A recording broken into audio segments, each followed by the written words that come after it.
Hi there, let's take a look at your submission for Chapter 2.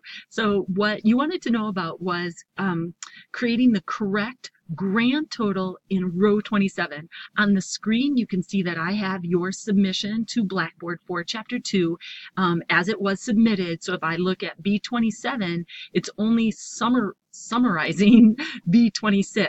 So I'm going to hit delete on the keyboard to get rid of that, and then let's walk through the steps to see where we might have hit a little trouble spot.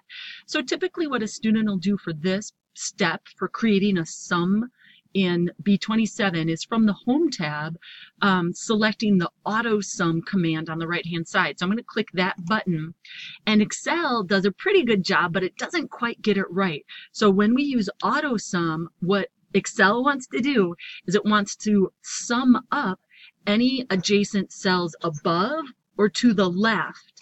And because we have actually a sum function above, Excel just stops at B26. And it's actually pretty okay because we don't want it to sum up all of the B column. We only want certain cells to be summed in the B column. So it's taking sum B26. So what I'm going to do here in the formula bar is I'm going to click my mouse after the 26, and on my keyboard I'm going to press the comma, and I'm going to add to this B18, another comma, B14, one more comma, B9. Those are the four subtotals that then we want to use to create this grand total. So after that is corrected, then I'm going to hit enter, and then you can autofill it all the way down through, what is that, the I column.